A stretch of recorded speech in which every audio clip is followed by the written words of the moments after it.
শীত মানেই তো হচ্ছে মজার মজার পিঠা খাওয়া। আর সেই শীতে যদি পিঠাই না খেতে পারে তাহলে শীতটা উপভোগই করব কি করে। তাই জামাইকে ইমপ্রেস করার জন্য শীতের ভিতরে দুধ চিতাই খাওয়াইলাম হাজবেন্ডকে। হ্যালো এভরিওয়ান, আসসালামু আলাইকুম, দিস ইজ নাফিজা। আশা করি সবাই ভালো আছেন, আলহামদুলিল্লাহ আমিও ভালো আছি। এই পিঠাটা সকালবেলা উঠে খেতেই মজা। খেজুরের গুড় দিয়ে যদি বানানো হয় বা খেজুরের রস দিয়ে যদি বানানো হয় তাহলে তো আর কোনো কথাই নেই। এর জন্য আমি সব প্রসেসগুলো রাতে করে রেখেছি। এখানে আমি 2 লিটার পরিমাণে দুধ নিয়ে নিয়েছি। আর আমি হচ্ছে পিঠাটা বাহিরে থেকে কিনে নিয়ে আসছি, ছোট ছোট যে পিঠাটা ওইটা। আর আমি লবণটা একটু টেলে নিলাম। আমরা হচ্ছে ভাতের সাথে যে লবণটা খাই সবসময় টেলেই খাই। এদিক থেকে আমি এক চুলায় দুধ বসিয়ে দিয়েছি, আরেক চুলায় গুড়টা টানানোর জন্য দিয়েছি, কারণ এটা পানির সম পরিমাণ গুড় দিয়ে তারপর টানাইতে হয়। ওইটার ভিতরে আমি আবার দিয়ে দিয়েছি দারুচিনি, এলাচিটা আর হচ্ছে তেজপাতাটা। এদিক থেকে বলক হয়ে গিয়েছে আর দুধটা টেনে অর্ধেক পরিমাণ আমি করে নিব। আর এদিক থেকে ডিপ্লোমা দুধটা আমি অ্যাড করে নিচ্ছি, কারণ দুধটা যতটা ঘন হবে ততটা বেশি টেস্ট হবে। এদিক থেকে গুড়টা টেনে যাচ্ছে,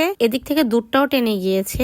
এখন আমি দুধের ভিতরে এই পিঠাগুলো দিয়ে আগে একটা বলক উঠিয়ে নিব। এক এক করে এভাবে দিয়ে দিচ্ছি। এরপরে এটাকে ভালো করে বলক আনিয়ে নিব। এনে তারপরে যখন ঠান্ডা হবে তারপরে আমি খেজুরের গুড়টা অ্যাড করে দিব, কারণ গরম অবস্থায় দিলে কেমন একটা ছড়া পড়ে যাবে তাই। আর আমার এই পিঠাটা এত বেশি পছন্দ, তার চেয়ে বেশি পছন্দ পাটিসাপটা। ওইটাও ইনশাল্লাহ একদিন করবো। এরপর দুধটা যখন একদম ঠান্ডা হয়ে গেছে তার ভিতরে আমি গুড়টা ঢেলে দিয়েছি। এরপরে আমি রাতে সারা রাত রেখে দিয়েছি, ঠান্ডা হয়েছে। সকালবেলা আমার হাজবেন্ডকে টেস্ট করার জন্য দিলাম দোকানে যাওয়ার আগে, কিন্তু সে খেয়ে বলতেছে অনেক বেশি টেস্ট হয়েছে। প্রতি বছর আমি তার পিঠা বানায় খাওয়াই, কারণ সে তো আর গ্রামে যে উপভোগ করতে পারে না, তাই আমি নিজের হাতে তাকে পিঠা বানায় খাওয়াই। এটা তার অনেক বেশি নাকি পছন্দ। এরপরে খাওয়া দাওয়া শেষ করে তাকে বিদায় দেওয়ার পরেও আমরাও নাস্তা নিয়ে বসে পড়লাম, যে আমরা নাস্তা করবো। আজকে নিচেই বসে পড়েছে একদম গ্রাম্য মহিলাদের মতন। এদিক থেকে আলিশ বাবা একটু আমার সাথে দুষ্টু মিষ্টি ভাব নিচ্ছিল। এরপর আমি দুধ চা আর পরোটা, যেটা আমার পছন্দের একটা খাবার, সেটা আমি খাচ্ছিলাম। খাওয়া দাওয়া শেষ করে আজকে আমি লাউ শাক দিয়ে ভাত খাবো। আমার কি যে খেতে ইচ্ছে করেছিল তা বলার মতন। আমি আগের দিন এনে রেখেছিলাম, বাট আমি আর কাটাকুটি করিনি। তাই যখন বুয়া এসেছিল, বুয়াকে নিয়ে একসাথে আমি হচ্ছে কেটে নিয়েছি এটাকে। আর লাউ শাক দিয়ে চিংড়ি মাছ দিয়ে আলু দিয়ে এত বেশি মজা, তার চেয়ে বেশি মজা লাগে আমার হচ্ছে ভাজিটা, আলু দিয়ে বেশি করে। এরপরে ভাজি করলে অনেক বেশি টেস্ট লাগে। এদিক থেকে আব্বু বাসায় ছিল দেখে সেদিন উনি ডিম ছিলে আমাদেরকে হেল্প করে দিচ্ছে। আর উনি বাহিরের স্টাইলের একদম ডিম ছুলতেছে। ডিমগুলো না আসলে কেমন যেন উঠে যাচ্ছে,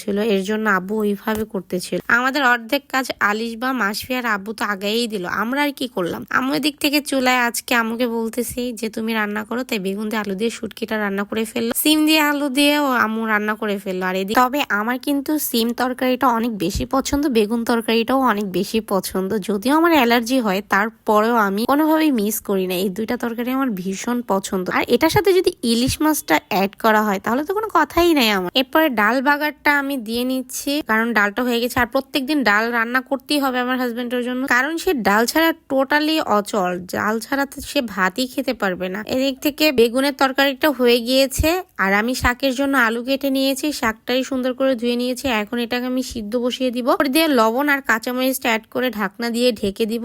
সাথে একটু লবণ তো অ্যাড করবে, লবণ না দিলে তো সিদ্ধ হবে না, যেটা হচ্ছে মুরব্বীরা বলে। আমি জানি না আসলে এটা কি সত্য কিনা মিথ্যা। এরপরে আমি যখন সিদ্ধ হয়ে গিয়েছে তখন ওই মুহূর্তে একটু ভেঙে ভেঙে দিচ্ছিলাম, কারণ আমার এই শাকটা আস্তে আস্তে ভালো লাগে না, এবার ভেঙে চুরে দিলে একটু বেশি ভালো লাগে। একটি প্যানে পরিমাণ মতন তেল দিয়ে দিয়েছি, তার ভিতরে পেঁয়াজ কুচি আর রসুন কুচি দিয়ে এটাকে ভালো মতন ভেজে নিব। লাল লাল বর্ণ করব। যখন ওই বর্ণের হয়ে যাবে তখন ওই মুহূর্তে আমি লাউ শাকটা অ্যাড করে দিব, কারণ লাউ শাকটা আমি আজকে ভাজি করবো এভাবে বাগার দিয়ে। আর এটা দিয়ে ভাত খেতে যে কি মজা তা অবশ্যই বলার মতন না। আমার কাছে এই শাকটা অনেক বেশি পছন্দনীয়। আরেকটা ডিম ভাজি করে নিয়েছি, সাথে আচারও ছিল। এর ভিতরে হাফসাও চলে আসছে, এসাও চলে আসছে। আমি বলতেছি তোমরাও আমার সাথে খেয়ে ফেলো, কি আর করবো, তোমাদের নসিবে এগুলিই ছিল। যাই হোক আলহামদুলিল্লাহ। এরপর একটু বেগুনি ভাজি খাবো, তাই হচ্ছে একটু বেগুনি ভেজে নিয়েছিলাম। আর বেগুনিটা আমার খুব বেশি পছন্দ না, তাই আমার এক আন্টিকে দিয়ে বেগুনিটা ভাজাচ্ছিলাম। এটা হচ্ছে এত মজা করে উনি বেগুনি ভাজতে পারে, সত্যি প্রশংসা করার মতনই। আর বেগুনিগুলো দেখতে যা হয়েছে মাশাআল্লাহ। আজকের ভিডিওটি ভালো লাগলে একটি like, comment, share and follow দিয়ে যাবেন। আল্লাহ হাফেজ।